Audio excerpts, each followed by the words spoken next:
She's a wonderful lady. We spent 3 years or more, I think, doing we had a comedy radio show together on Mike FM on Thursday nights. It was just a blast, a wonderful time, and give a huge round of applause for Lili White.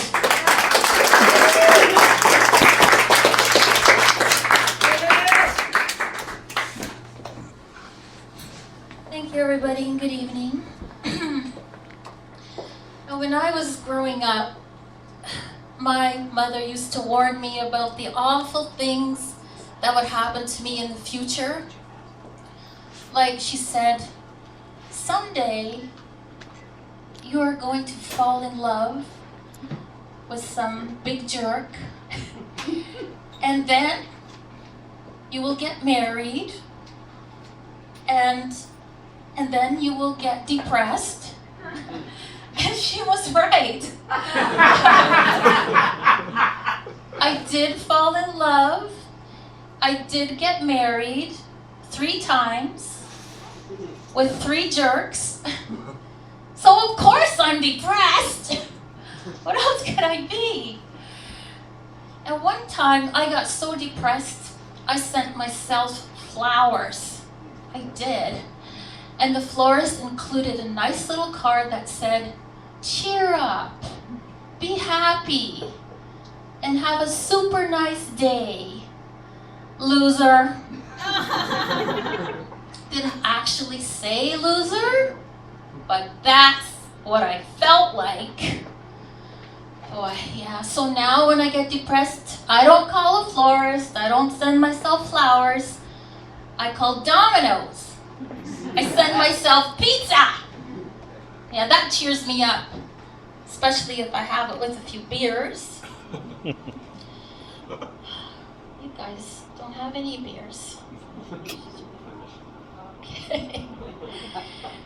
So one time I had sex with my boss at the office. That was a really dumb thing to do. We were both married to each other.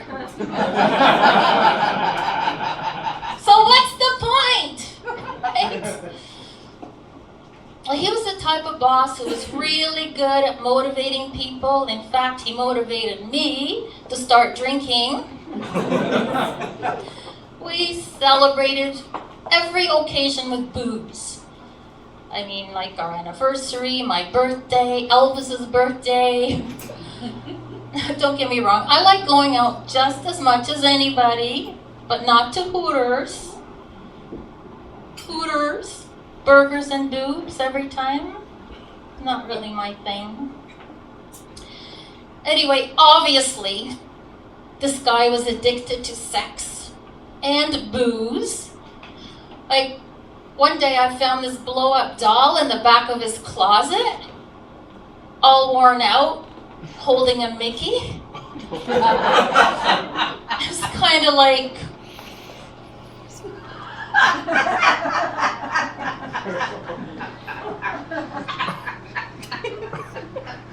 I was so depressed. That slutty rubber bitch. She looked exactly like me on a good day. Oh, it's really depressing. And when it comes to sex, he expected me to put out at least once every 6 months. Like I'm a machine.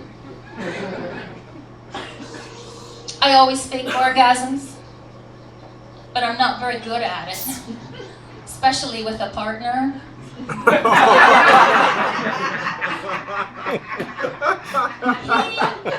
never had a clue I was faking orgasms, because he was never home.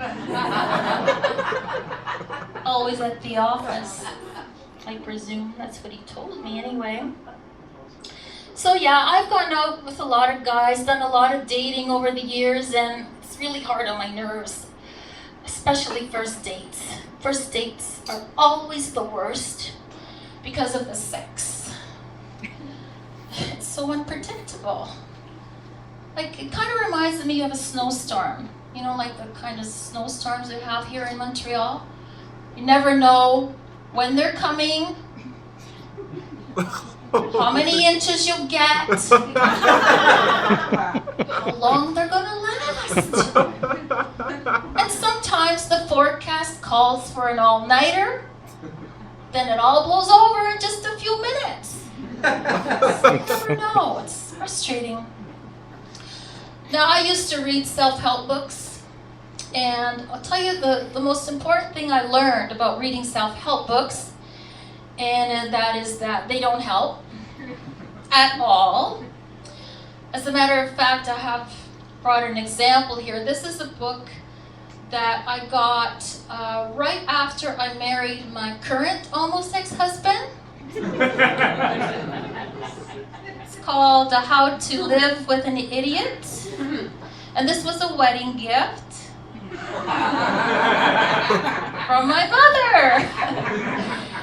And I would just love to tell you guys what my mother said when she gave me that book, but I haven't written it yet. So maybe next time I'll be able to tell you. Anyway, thank you guys. My name is Lili White. Enjoy the rest of the show.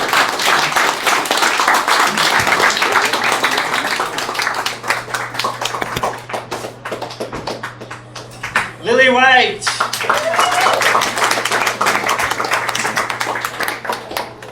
With all the money I made in comedy, I bought a software company.